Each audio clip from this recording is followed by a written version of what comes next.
Boa noite a todos. Vamos começar agora mais uma edição do Antropopapo, convidando Rosiane Rodrigues para falar um pouco sobre a tese dela recentemente premiada na RBA.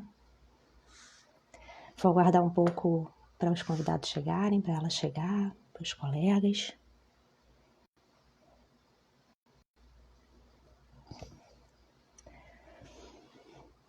Enquanto isso, eu vou falar um pouco sobre o papo de hoje. É um prazer enorme receber essa grande amiga, grande colega, professora, doutora Rosiane Rodrigues, com quem eu tive o prazer de dialogar sobre a questão da vítima dentro do âmbito da sua tese de doutorado. Ela etnografou uma série de violências sofridas pelo povo de Santo e fez disso uma análise antropológica que permite a gente perceber muitas coisas sobre a sociedade, desnaturalizar a culpa que muita gente carrega, colocada pela igreja, pela mídia, pelo Estado, pelas violências sofridas, que, segundo essa tese interessantíssima, tem uma raiz numa doutrina da supremacia branca, que não tem nada a ver com os brancos que nós conhecemos no Brasil. Então nós vamos falar um pouco hoje sobre como conhecer esses modos de vida de povos de matriz africana pode ajudar a entender a nossa forma de perceber nós mesmos, perceber o Estado, perceber a sociedade. E como que o conhecimento antropológico pode ajudar não apenas a pensar, mas também a nos construir como parte de um coletivo, construir pertencimentos e vozes no espaço público que não são apenas para apontar o dedo para o outro, elas servem para muito mais coisa e elas servem inclusive para descolonizar o pensamento. Estamos aqui aguardando a chegada dela, deixa eu ver.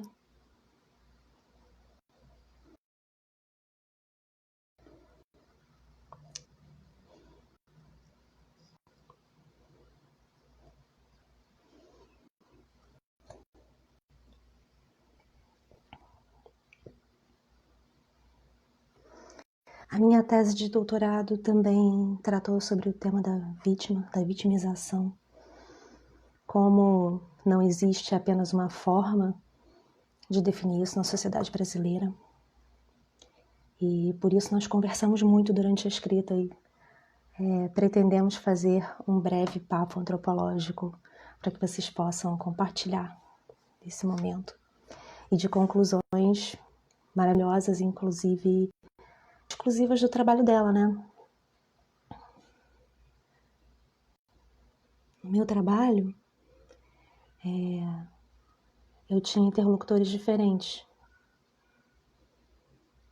Eles eram policiais militares, eles eram antropólogos.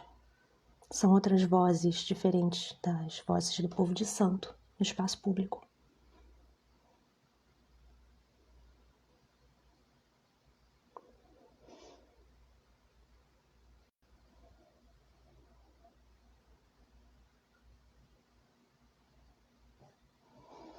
Deixa eu ver se eu consigo chamar. Olá Michel. Vamos lá. Olá Ana Paula. Rosiane também aqui. Agora eu tô vendo as pessoas.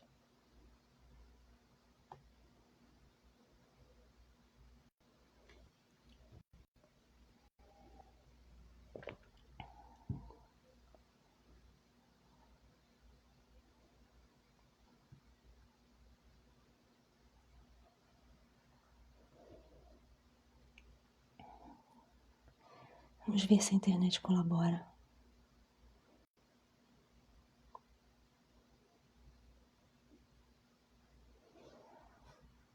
Como eu estava dizendo, na minha tese eu me perguntava quem é vítima na sociedade brasileira, né? Nós vamos falar hoje sobre a questão do auto-ódio e do racismo de Estado também, sobre como definir a vítima a partir de diferentes lugares, né? A partir de si e do outro, traz desafios muito importantes, tanto para o indivíduo quanto para a sociedade. Especialmente quando nós precisamos pensar no que é justo, quando nós percebemos alguma agência dos participantes dessa sociedade, né, sobre os eventos políticos, sobre a forma de conduzir a própria vida, quando nós saímos da chave da culpabilização e entramos na responsabilização. E isso é uma questão muito importante, presente nos nossos trabalhos. Não estou conseguindo achar você, Rosiane. Está aqui procurando e dizendo que você não está presente. Ó, clicando mais uma vez. Mas aí, bom, vou falando um pouco da minha tese, que tem a ver com a tese dela. Achei. Foi um bom começo de conversa, ela inclusive me ajudou. Muito engraçadas para isso, né? Eu trabalhei com policiais para que os questionamentos vêm de uma ordem completamente diferente daquela trabalhada na tese da Rosiane que está entrando agora. Acho que agora nós conseguimos. Olá! Consegui! Boa noite! Boa noite, pessoal que está aí assistindo a gente. Que bom, conseguimos! Olha, muito obrigada por estar presente aqui hoje, Rosiane. É um prazer, mais uma vez, poder conversar com a sua tese, conversar com você, compartilhar essas ideias com os colegas que eu acho tão potentes para esse momento do país. Talvez mais do que em outros, né? Às vezes a gente pensa que no momento de eleição ou que em momentos onde a política está sofrendo muitas mudanças, não é possível tomar as rédeas do processo, não é possível nos colocar, ou que isso não vai fazer diferença, que tanto faz, né, que a gente pode deixar isso tudo para lá, para depois apontar os dedos, né, para depois dizer que a culpa é de um, ou que a culpa é de outro.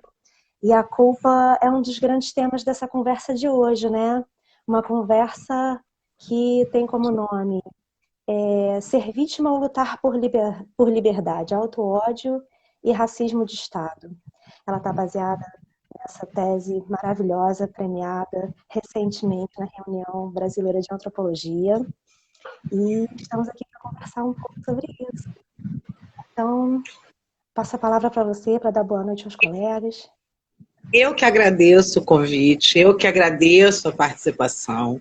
Aliás, é um prazer estar aqui com você, né? A gente se acompanha desde 2011, 2010, né? A gente fez a primeira prova de mestrado juntas e, aliás, o meu inglês instrumental só existe por sua causa, né? Porque você me ensinou a fazer aquilo, né? Da onde eu venho, aula de inglês é um luxo para muito pouca gente, né? Então, né, sou uma mulher que vem de outros lugares, né? Venho do terreiro, venho da favela, venho me construir com uma mulher que era mãe de família. Até 2007, eu jamais tive a pretensão, né, como eu já falei algumas vezes já em público, eu nunca tive a pretensão de fazer doutorado.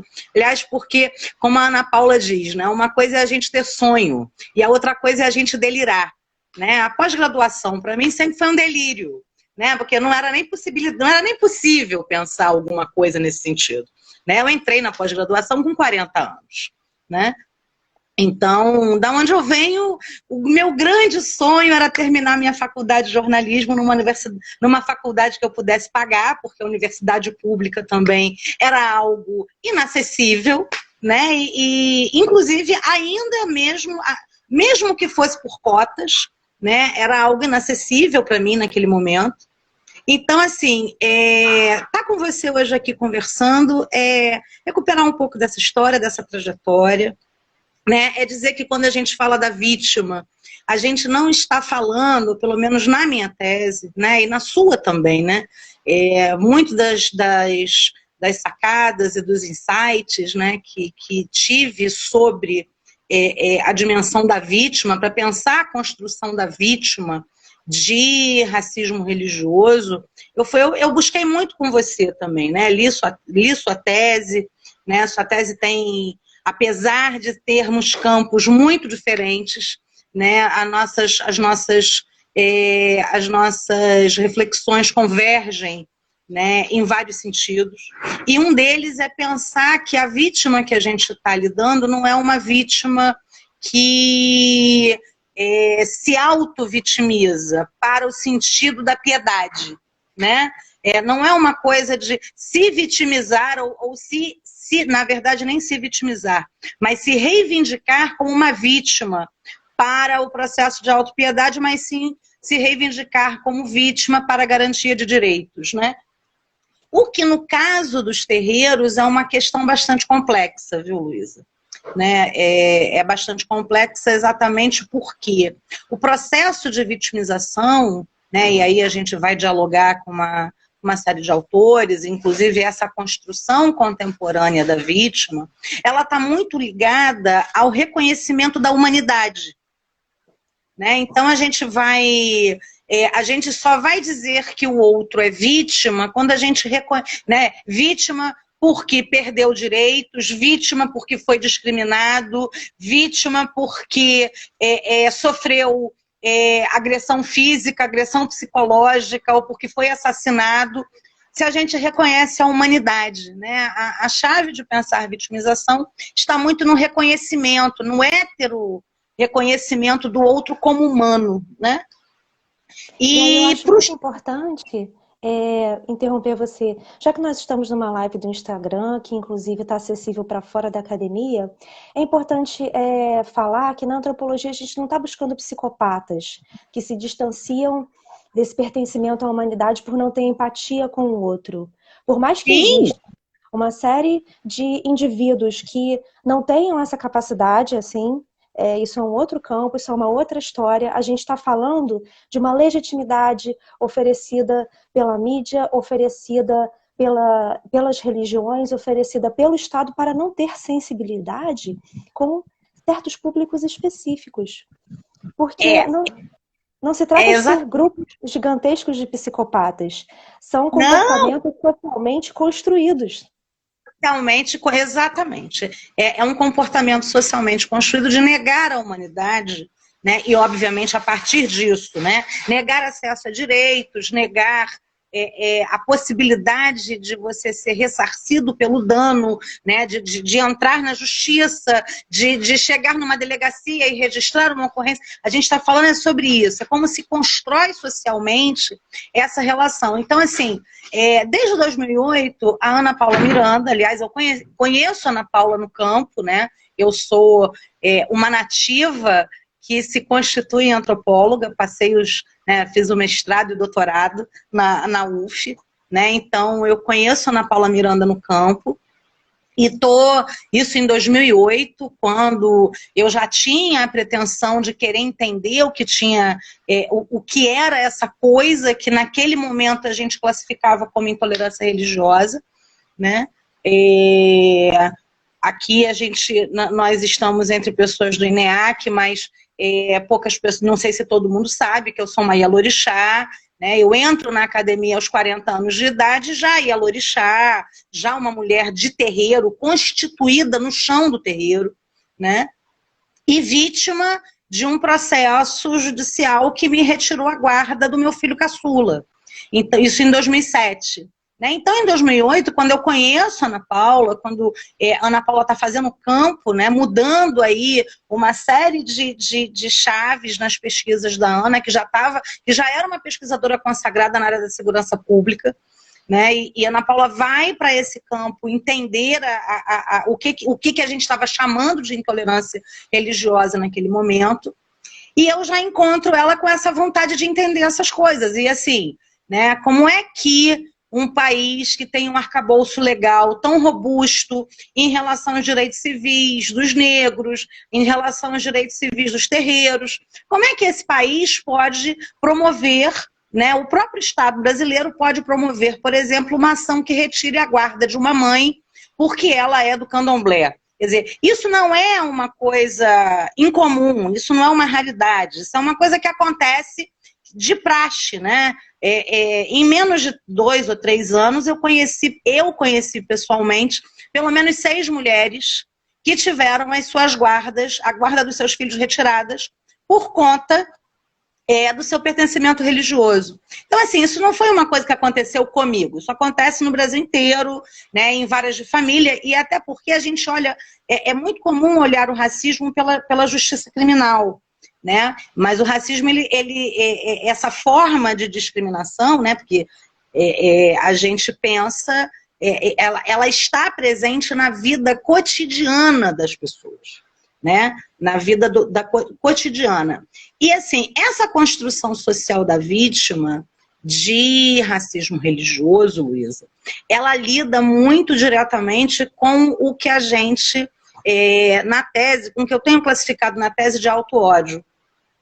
Né, eu vou lá em Fanon pensar, eu vou lá em Fanon, isso não é uma ideia que surge agora, o auto-ódio ele vem sendo já, desde os primórdios dos estudos raciais, né, a ideia do auto-ódio ela está presente, né, nos efeitos do racismo nas sociedades. E para entender a vítima de racismo religioso, foi preciso entender o que é auto-ódio. Né? O que é esse processo que faz com que essa pessoa não queira, e o que eu mais encontro no campo, né? Eu fiz o campo do Fórum Nacional de Segurança Alimentar e Nutricional dos Povos Tradicionais de Matriz Africana, que é um fórum que está constituído hoje em cerca de 11 estados brasileiros. Então, a minha primeira perspectiva foi de fazer um levantamento dos pais e mães de santo assassinados, pensando criminalidade violenta, né? Seriam os sacerdotes, né? As autoridades tradicionais, conforme a categoria usada pelos meus interlocutores do fórum, né? E pensa nessa criminalidade violenta. E aí uma coisa que eu me deparo, Luísa, é a dificuldade de entrevistar essas vítimas não querem aparecer.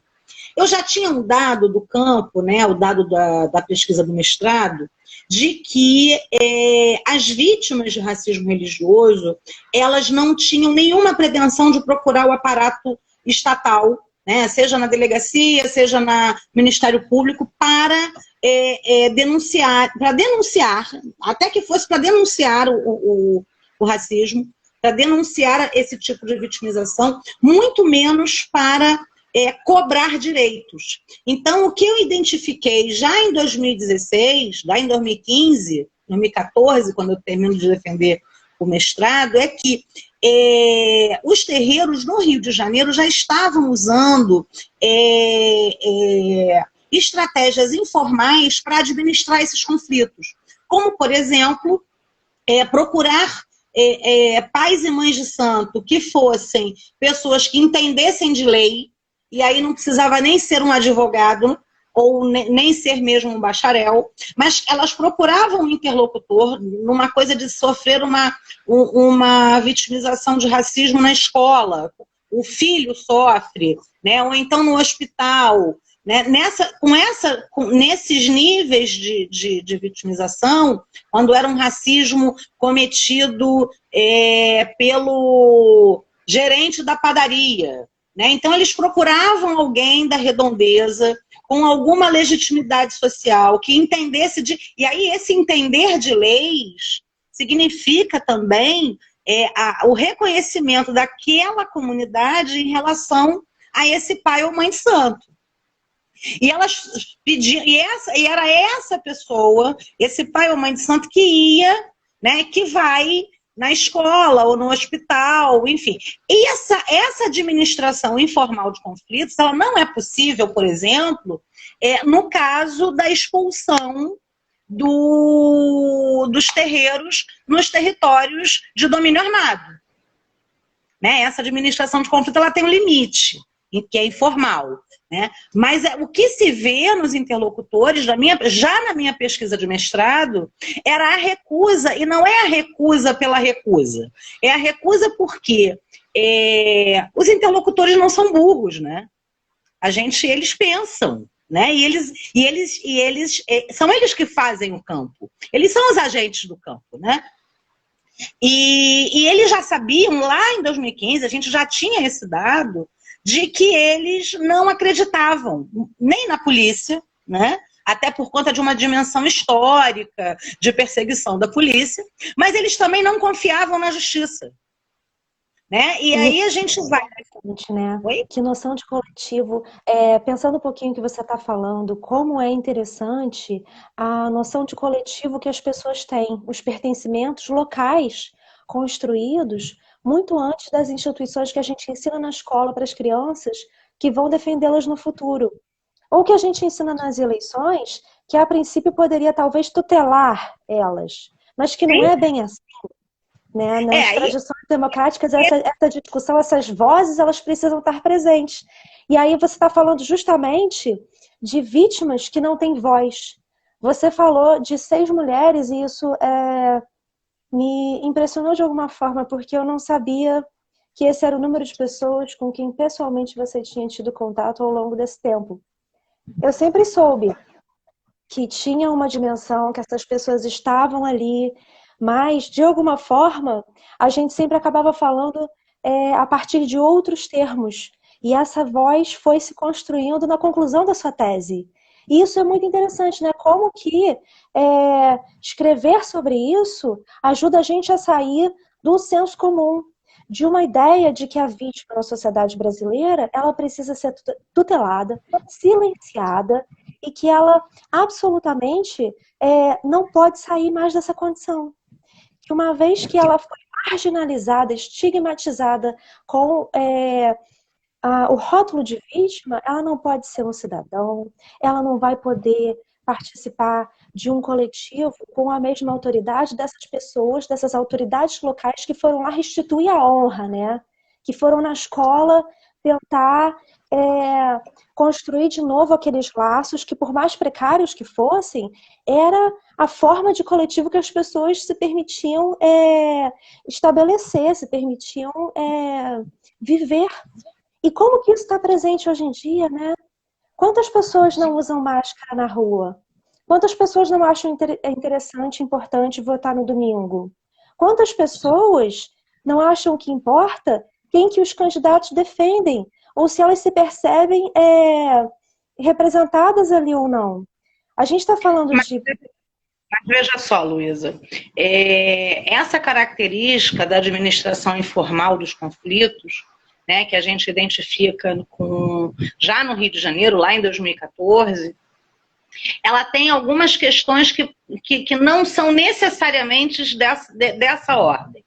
Né? Você tem aí o reconhecimento de que, né, e aí é óbvio que talvez não seja, isso não é falado explicitamente, mas isso está na prática dos interlocutores. Né? O Estado brasileiro não faz leis para proteger os terreiros, como não faz leis para proteger, ainda que as leis existam no papel, né, os interlocutores, de alguma forma, têm a ideia de que essas leis não é para ser aplicadas para protegê-los. E mais do que isso, é uma forma de mobilização política que não considera o Estado. E eu acho que essa é um achado de pesquisa, né, que a Ana Paula Miranda, que foi minha orientadora do doutorado e foi minha co-orientadora do mestrado, já vem trabalhando há 10 anos. né? Que é uma mobilização, porque assim, a gente vai ter nas ciências sociais, a gente vai ter vários sociólogos e antropólogos afirmando que o povo de santo não se mobiliza politicamente, porque essas pessoas estão olhando os terreiros numa chave em que os terreiros absolutamente se entendem. E aí, quando a gente vai para o campo, tentar entender quais são essas perspectivas, a gente percebe que as mobilizações políticas do povo de santo, desde talvez esteja na prática, né? E aí eu acho que o trabalho do professor Melo, do Vogel e do Flávio Pessoa de Barros é fundamental, né, que é o artigo chamado Enigma e Escândalo, é sobre a ida do Iaú à missa. Eu não vou lembrar exatamente o nome do artigo completo, mas está na internet, é de fácil acesso. É de pensar que a própria existência dos terreiros é uma existência política, né? Porque o Melo já estava lá em 1993 dizendo que, por exemplo, a morte por banzo era uma morte política, né? Era um ato político, que era a negação completa, né? Através da dor e do sofrimento, da experiência da escravidão. Né? Que os quilombos são mobilizações políticas dos negros no Brasil, através da resistência e dessa ideia de conflito exposto, né? E que os terreiros estão na chave a própria existência do terreiro está na chave da mobilização política que negocia. E eu vou além, e assim, não apenas negocia, mas disputa a existência no espaço público, que é uma coisa que eles também já estão dizendo em 93, gente, ou seja, 93 são 27 anos. Há 27 anos atrás eles já estavam dizendo isso, né? E isso é uma coisa fundamental para a gente entender como é que as mobilizações políticas do povo de santo acontecem. Pelo menos o Fórum, né, o Fórum Nacional de Segurança Alimentar e Nutricional, ainda que considere o Estado, né, que faça uma política pensando inclusive eles lançaram em 2016 uma cartilha que segundo eles, o governo federal lança uma cartilha, né, que é mobilizada por eles, reconhecendo os povos de terreiro como povos tradicionais, de acordo com a Convenção 169 da OIT. Né? Então, assim, ainda que eles reconheçam o Estado, eles estão negando uma categoria, que é a categoria de religião, e estão buscando as suas garantias de direitos através de uma legislação que não é a legislação brasileira, é a legislação internacional. Então é uma virada, é um campo é uma virada de mobilização política que está diretamente relacionado ao próprio modo de fazer política dos terreiros. Né? Porque isso eu acho muito sensacional, eu vou te interromper um pouquinho, porque como que é necessário alguém sair do local e de uma vida em comunidade, tão focada na família, tão focada num cotidiano que te permite um crescimento pessoal, apelar para uma legislação internacional para construir um coletivo dentro do nosso território.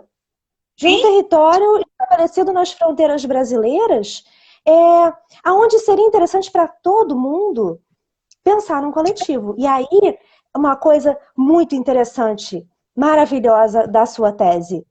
A quem interessa não pensar o povo de santo como parte desse coletivo? Sempre a quem colonizava o Brasil. Até que ponto o Estado brasileiro e o povo brasileiro conseguiu se descolonizar? A gente não está querendo dizer pensar se as pessoas se converteram ou deixaram de se converter, mas até que ponto politicamente nós conseguimos separar o Estado das formas de fazer o povo não se perceber como parte da construção da soberania nacional. Não perceber política como uma tarefa individual e coletiva para a construção da soberania nacional. E como que esse ódio pela religião, pelo modo de vida, pela beleza negra, pelas favelas ou pela mulher, na minha tese eu falava das vagabundas e dos territórios da cor da pele, de uma série de diacríticos que apareciam através de outros interlocutores, mas a partir da sua tese a gente chega numa outra questão, que é o seguinte: em algum lugar esse coletivo foi construído. E a partir desse mesmo lugar de resistência, está se dizendo, numa ligação com uma legislação internacional, que a gente está fazendo isso errado. Mas veja só, Luísa, os ativistas do fórum, né, que eu etnografei, são todos oriundos do movimento negro. São todos eles são autodeclarados povos oriundos dos povos, eles são povos tradicionais, né? A partir de uma lógica muito própria, né? E a partir da lógica de se identificarem a partir do que a sociologia já conhece como nação do candomblé há muito tempo, né? Então eles se identificam como um povo tradicional banto, e o Efon, que são os candomblés jeje, né? As tradições de origem jeje, e iorubais. Então, mas tem um dado aí que é o seguinte, né? Que é uma outra coisa. A gente pensa muito os terreiros na chave da resistência, da mesma forma que a gente pensa os quilombos, né? Talvez a gente virar a chave e pensar na potência. Porque toda vez que a gente pensa no que é resistência, a gente está necessariamente fazendo uma antropologia da falta, né? Da falta de política, da falta de Estado, da falta de acesso, né? Os terreiros, né? Se tem uma coisa religiosa, eu tenho dito isso para as pessoas, né? Se existe algum dado religioso, né, que a gente possa pensar do ponto de vista religioso, mágico religioso, é a existência dos terreiros, né? A existência, inclusive, financeira, de dar conta da quantidade de comida, por exemplo, da quantidade de despesas que se tem. E sim, os terreiros não são poucos, mas eles alimentam, inclusive, as suas comunidades. Vários terreiros, né, existem e alimentam as suas comunidades do entorno. Eu não estou falando apenas das pessoas que estão no terreiro, eu estou falando dos vizinhos próximos, e normalmente o terreiro vira referência de alimentação para essas pessoas, né? Então, assim, do ponto de vista, essas chaves, assim, e a gente tem que lembrar, né? Eu usei na tese a ideia de marginalidade a partir da Dazenpool, que é exatamente pensar que essas sociedades, né, o que a gente está acostumado a chamar de marginalidade, eles têm uma centralidade estatal muito grande. No caso dos terreiros, para o controle. No caso dos terreiros, não para... E, obviamente, que a gente vai ter várias formas do Estado controlar os seus marginais, né, e centralizar a vida desses marginais, né? Mas no caso dos terreiros especificamente, a ideia de centralidade é a ideia de controle, né? E a ideia de controle e a ideia de punição, né? A gente não pode esquecer que o Estado brasileiro se constitui na perseguição, não só aos terreiros, mas também ao samba, mas também à capoeira, quer dizer, aos modos de vida dessas pessoas que deveriam ser exterminadas, né? Dessas pessoas que deveriam ser punidas por existirem. Então, assim, olhar essa mobilização política dos terreiros, e aí olhei esses 11 estados, né? E aí olhei a partir dessa ideia de pensar como essa criminalidade violenta fiz a pesquisa através do buscador Google, a partir dos dados públicos repercutidos pela imprensa, né? Por exemplo, no Pará, onde a gente identificou 11 assassinatos entre 2015 e 2016, o fórum tem representatividade no Pará. Então, a gente conseguiu entender como é que no Pará, né, através dos interlocutores, essas mobilizações estavam acontecendo, né? E o quanto de potência, o quanto de vontade de fazer existe nos terreiros. Porque os terreiros só existem por causa disso. Pela potência e pela capacidade de organização. Não, porque ninguém consegue se mobilizar politicamente sem, e olha só, sem considerar o Estado como uma possibilidade de mobilização para a sua sustentabilidade, o que é completamente diferente das igrejas. Completamente diferente das igrejas. Porque as igrejas, além de receberem as isenções de imposto, por exemplo, fazem questão de terem a sua regulamentação exatamente para receberem esse tipo de isenção. Isso não acontece nos terreiros, por exemplo. Né? Então, essa potência que a gente vê na tese o tempo inteiro, né? Que a gente vê nos interlocutores o tempo todo. Né? E eu acho que isso é importante de pautar, porque isso é algo que faz a gente olhar para o campo de um outro modo.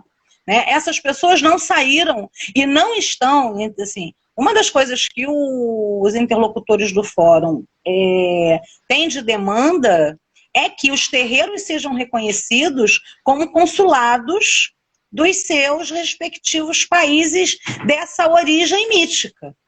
Então, por exemplo... Porque elas já falam muito, né? Já são vítimas que falam muito, falam o tempo todo, que já demonstram uma potência e uma oposição a um modelo de vitimização que silencia e que, por causa desse silêncio, reproduz desigualdades.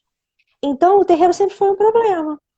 Mas não é um problema para a soberania nacional, é um problema para quem quer controlar outra coisa. E aí, Luísa, assim, uma das coisas interessantes é que uma das demandas do fórum é que os terreiros sejam reconhecidos como consulados. É óbvio que eu não tenho a solução para isso, né? E assim, eles partem da ideia de que o terreiro do Seja Rundê, que é um terreiro, né, de nação Euefon, que foi reconhecido em 2017, ele foi reconhecido em 2017 como um consulado informal do Benin, no Brasil. E o rei do Benin, as autoridades do Benin tiveram no Brasil e foram a esse terreiro e reconheceram nesse terreiro, né, e deram, inclusive, essa nomeação para o terreiro. Eles passaram, isso foi, inclusive, noticiado pela mídia, né, de que eles estavam ali sendo declarados um consulado informal do Benin e que o Benin, a cada 2 anos, elegeria terreiros no Brasil para que também pudessem ser consulados informais. Né? E o quanto é importante falar que essa autoridade, que esse reconhecimento aconteceu e acontece, que não é apenas uma potência para o futuro, é algo que existe, que é possível, que está ao alcance da mão e que já constitui esses laços. Não, essa vítima que o Estado tenta silenciar o tempo todo, ela já também não existe, é uma vítima rebelde, essa vítima é um problema. E isso cria um problema seríssimo, porque no momento, assim, a ideia que os interlocutores têm é de que isso tira do Estado brasileiro a possibilidade de controle dos terreiros. Isso tiraria, uma vez que, né, os terreiros passariam a ser consulados e seriam territórios reconhecidos de um outro país dentro do Estado Nacional. Obviamente que isso é um problema para a gente analisar ainda muito, né? Isso mas foi uma das coisas que a pesquisa trouxe, né? E é exatamente essa forma de enfrentamento, né? Que é esse enfrentamento, Luísa, e uma das coisas assim que eu acho que é preciso pontuar muito, né? a ideia de que se é estrangeiro no seu próprio país, né, ele está presente o tempo inteiro. Tanto é que confia-se mais, né? O que os interlocutores dizem é: confia-se mais no governo do Benin ou no governo da Nigéria do que efetivamente, do que no governo brasileiro, para defender os direitos do povo de terreiro. E isso é um achado importante para entender a dimensão dessa culpa. A dimensão dessa culpa, não, desculpa. A dimensão desse nível de vitimização de que a gente está falando, né? Então, assim, uma das coisas que... E aí, pensando propriamente as vítimas, né? Para mim foi uma experiência bastante difícil e delicada ter que lidar com as vítimas, né? Até porque sofri também um processo de vitimização e passei muito tempo assim, querendo fugir disso, né? A ideia de construir a tese. Eu não tinha a pretensão, aliás, eu realmente fugia dessa lida, de etnografar essas vítimas, de conversar com elas e estar com elas. Não era algo que eu tinha considerado, né? Aliás, E como é muito impressionante, né? Como falar sobre a própria voz trouxe potência para essas outras vozes, né? Já é difícil falar por si mesmo. E o lugar de uma pesquisa pode não ser um lugar de porta-voz, mas é um lugar de trazer um outro olhar sobre essa questão, um olhar que sai de si para partir de um trabalho científico, para dialogar com outros públicos que estão distantes da dimensão pessoal, que estão muito perto de uma dimensão social, perto de experiências completamente diferentes da nossa e que vão ser apropriadas ainda a partir de outras formas. Então, eu só imagino como para você deve ter sido uma experiência única. Não é todo campo que permite a gente sair de si dessa forma. Não é todo campo que permite a gente perceber as correntes que ainda estão presentes e que ainda estão sendo sacudidas ao longo da sua trajetória, porque essa sempre foi a sua trajetória, né? De sacudir as correntes, arrebentar as correntes, entrar na academia, subir a Torre de Marfim e estar aqui hoje com a gente como uma doutora, né? Apresentando esses resultados para pessoas que absolutamente não conhecem, não poderiam conhecer essa trajetória de humanidade. De uma pessoa que, de tantos papéis, conseguiu se perceber como parte de vários coletivos, muito diferentes apenas do coletivo ao qual você, de uma forma super legítima, pertence como Yalorixá. E como que outras coisas podem ser construídas, como que um coletivo muito diferente pode aparecer a partir disso, e como que a supremacia branca mina todos os coletivos possíveis, mina todas as identidades possíveis, não é apenas o auto-ódio. Todos os pentecostais, né? Ah, sim. Os pentecostais estão aí muito bem. Mas uma das coisas que é importante pensar, por exemplo, da vítima de racismo religioso, é que ele precisa romper com a sua própria cosmologia para acionar o lugar de vítima. E isso é uma coisa que eu precisei chegar para entender, né? Por exemplo, por que as vítimas... Primeiro que não queriam me dar entrevista, né? Ainda que me reconhecessem, não apenas como uma pesquisadora, mas como alguém do campo e como alguém, como um igual, ou como uma mãe de santo, ou como alguém do candomblé. Essas pessoas se recusavam a me dar entrevista, né? E algumas, inclusive, disseram: olha, eu não vou falar mais sobre isso, eu não quero mais falar sobre isso, ninguém vai conseguir trazer de volta. As pessoas perderam casa, né? Então eu estou falando de pessoas que foram vitimizadas pelo domínio armado, né? Pelas disputas dos grupos armados, principalmente na cidade de Caxias. Né? Essas pessoas não queriam falar, não era só por medo, não era uma questão de ter medo, elas sabiam que eu não era uma jornalista, eu não estava ali como jornalista, eu não estava ali para fazer uma reportagem, não era isso, elas sabiam disso. Elas sabiam que eu estava fazendo uma pesquisa e elas sabiam que o nome delas poderia ser alterado, que eu não ia trazer a identidade dessas pessoas, mas ainda assim essas pessoas não queriam falar sobre os seus casos. Né? E uma das coisas que eu precisei entender é que quem sempre protegeu os terreiros está fora do Estado. Então, a cosmologia do povo de santo, pelo menos até onde a gente pôde entender, está atrelada à sua... né, a cidadania do povo de santo, e vamos abrir todas as aspas do mundo, ela está muito atrelada à própria cosmologia do povo de santo. Que e aí povo de santo eu estou usando essa categoria para que as pessoas possam entender, tá? Essa é uma categoria que não tem... Vamos nos manter nessa aqui. E aí sim, povo de santo, povo de axé, né? Os eu não vou usar a categoria religiosos porque eu não estaria sendo coerente com os meus interlocutores, né? Então eu vou usar povos tradicionais e vou usar povo de santo nessas chaves até para que as pessoas entendam e compreendam do que a gente está falando. Então, por exemplo, a ideia de proteção e de segurança, principalmente de segurança, do povo de santo, está muito atrelado a colocar um padê para Exu.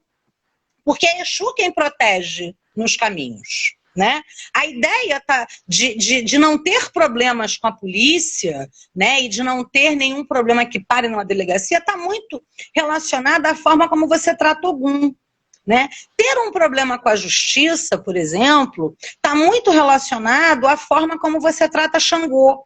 Porque essa cosmologia, ela não é desenvolvida à toa, né? Porque os nossos interlocutores não são pessoas que estão destacadas do mundo. Os terreiros não estão em Marte. Os terreiros estão na esquina da nossa casa, os terreiros estão na cidade do Rio de Janeiro, na Baixada Fluminense, e são recortados por todas essas questões. Então, é óbvio... Eu me lembro muito de uma coisa que você sempre me disse, que não seria possível sobreviver à escravidão sem esse conhecimento e sem a formação desses laços. Algum laço com algum coletivo. Que coletivo Sim, é esse? E essa dimensão, assim, é por isso que é tão importante para os adeptos e os sacerdotes manterem essa ideia de família extensa, de família estendida. Né? A gente está falando de uma população que não sabe contar quem foi o seu bisavô. Então a gente está falando de uma população que efetivamente, né, e que a gente vai aí por vários caminhos entender, que só pode contar com Ogum mesmo para defender da polícia, só pode contar com Xangô mesmo, se tiver que responder um processo. Da mesma forma que vai ter que contar com Iemanjá para socorrer numa disfunção ou numa doença num distúrbio psicológico, que vai ter que recorrer ao Oxum para poder engravidar. Enfim, você tem toda uma série, você tem um repertório, né, de ideias pautadas na cosmologia, que faz com que, quando você é vítima, você está rompendo com a cosmologia. Porque se você está bem com Ogum, obviamente a polícia não vai bater no seu terreiro. Se você está bem com Xangô, obviamente você não vai ter problema na justiça. E isso faz, Luísa, com que as pessoas, ao serem vítima, sintam culpa. Porque coloca em xeque a própria capacidade do seu sacerdote, ou sendo um sacerdote, sendo um pai ou uma mãe de santo, coloca publicamente que o ebó não foi feito direito. A oferenda aos orixás não foi feita porque esse é o pensamento, a forma como essas pessoas se constituem como pessoas na sociedade. Então, quando quando a polícia invade a sua casa, por exemplo, qual é a leitura, né, que se faz? Quando a polícia invade a casa, um terreiro, a leitura que se faz de acordo com esse pensamento é que aquele pai de santo ou aquela mãe de santo não fizeram as suas obrigações de direito. Porque as oportunidades sempre foram escassas, né? Sempre foram privilégio, nunca foram direito. A gente está falando de uma sociedade que nunca foi democrática e que, por isso, reproduz a ideia de que alguém está fazendo errado. Necessariamente alguém está fazendo errado. E aí, esse alguém não é o coletivo, é o indivíduo, não é? Desculpa te resumir, porque a gente está chegando no final. Estamos nos 5 Então, assim, a própria ideia de indivíduo da vítima está muito relacionada à forma como ela manipula, por exemplo, a sua cosmologia.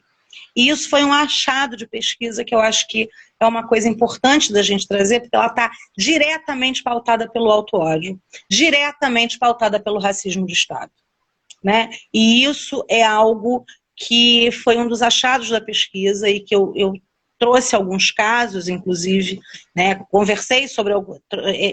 tive a oportunidade de etnografar um caso, inclusive, onde o pai de santo foi assassinado dentro do terreiro e que todas as pessoas, inclusive a imprensa, o próprio povo de santo, atribuía aquele assassinato não à vitimização que ele sofreu porque ele era um sacerdote, porque ele precisava atuar como um sacerdote. Mas porque onde estão os espaços seguros, onde estão os privilégios possíveis? Será que algum pouquinho sobra para o povo de santo? Porque alguma coisa ruim a gente já sabe que vai sobrar. E as boas?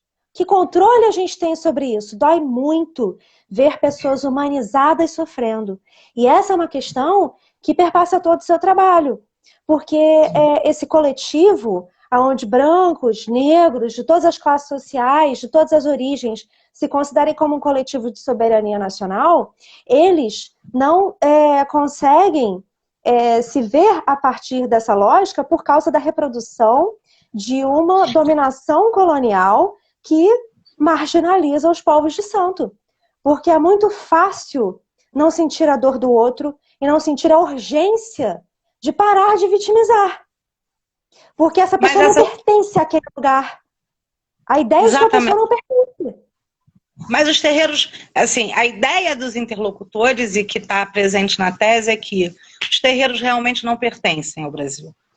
Da mesma forma que os seus indivíduos, né, não são humanos o suficientes para terem direitos. E é essa a conclusão que a gente apresenta na tese, que é exatamente a ideia de que o Estado brasileiro não olha para os terreiros, primeiro como espaços, né, de lugares nos seus, né, de territórios ricos em medicina, em saberes, em memória. E mais ainda, né, olha para os seus indivíduos como seres desumanizados, como alguém que realmente não precisa de direitos. Não precisa nem estar vivo, né? Aliás, até que ponto precisa ser um indivíduo se não vai ter opinião? Até que ponto as pessoas que pertencem a esse estado tutelado, protegido, a essa bolha que supostamente existe, que eu não vejo onde é que está, que não é feita de pessoas reais, até que ponto essa bolha realmente está segura? Porque essa soberania nacional, ela conta com brancos que não existem no Brasil. Todos nós somos latinos. Não existe branco na América do Sul. Nunca existiu e essa construção não foi feita. E quando foi tentada pelos povos de santo, foi rejeitada. Continua sendo rejeitada. E aí o Alexandre Silva está perguntando para a gente se essa é uma ideia também do terreiro como inserido em uma África diaspórica. Olha, candomblé é uma tradição eminentemente brasileira, né? A experiência dos povos tradicionais de matriz africana, até onde a gente percebe, é uma experiência que não tem como fazer parâmetro direto com a África. Óbvio que você tem toda uma mítica, toda uma...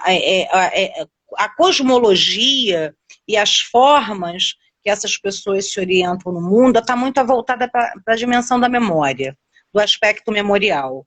Mas a questão é que a diáspora, ela promoveu encontros, né? E aí, Alexandre, ela promoveu encontros, e aí a gente tem que pensar que foram cerca de 100 e poucos povos africanos que vieram para o Brasil como prisioneiros de guerra, né? Traficados a partir das guerras impostas pela Europa no continente africano, e chegando aqui se encontraram com pelo menos 2 milhões de indígenas, divididos naquele momento em 2 mil povos indígenas, né, e vão se encontrar em todo o litoral, mas também no interior do Brasil, e que esses encontros também foram atravessados pela dominação colonial da Igreja Católica, que também tem a dimensão dos europeus. Então a gente está falando, assim, e eu não estou aqui reforçando o mito das 3 raças, eu não estou falando disso, né? Eu estou falando de encontros promovidos numa chave de negociação e conflito, de uma chave de negociações que acontecem até hoje. Né? Então, assim, a gente está... A experiência da diáspora com os povos africanos que chegaram aqui, e assim, eu estou pensando nos descendentes desses africanos, que sou eu, é você, e somos e a grande maioria, né? Nós estamos pautados a partir de uma lógica que não é a lógica africana.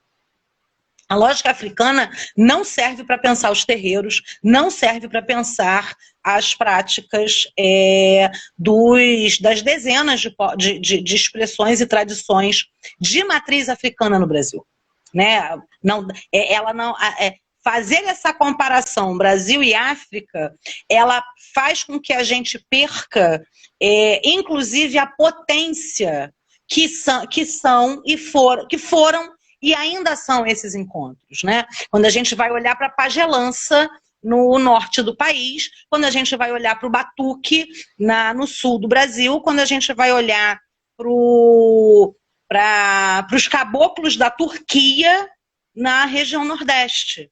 Então, assim, é a direção de uma potência e que estão na lógica da negociação de guerra, estão na lógica da negociação, estão na lógica do conflito também, mas estão essa comparação pura e simples, ela subsume essa riqueza e essa complexidade dada na construção dessas tradições no país. Eu acho que é isso. Então, Rosiane, muitíssimo obrigada por esse Eu que encontro, por essa nova oportunidade, por essa oportunidade de estar aqui com os colegas. Obrigada. Obrigada, Luísa. Você é uma grande querida. Obrigada por ter me ensinado aquele inglês instrumental. Obrigada por ter participado e feito a diferença na minha vida. Obrigada. E deixar aí o agradecimento a essa oportunidade e dizer o quanto o INEAC foi fundamental para a construção da minha trajetória e quanto a produção dos meus colegas me ajudou a pensar o mundo, ampliou meus horizontes e o quanto isso foi decisivo para a construção dessa pesquisa. Um beijo. Um beijo e obrigada a você que sempre ampliou esses horizontes para mim e continua fazendo isso de milhares de formas até hoje, acadêmicas ou não. Um grande beijo.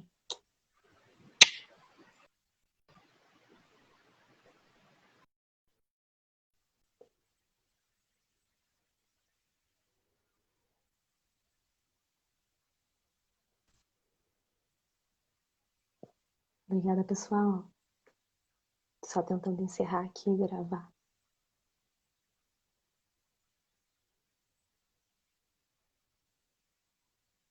Será que dá para encerrar e gravar antes de passar 1 hora? Não sei, são muitas emoções numa live. Vou perguntar pro Google. Talvez acabe antes disso.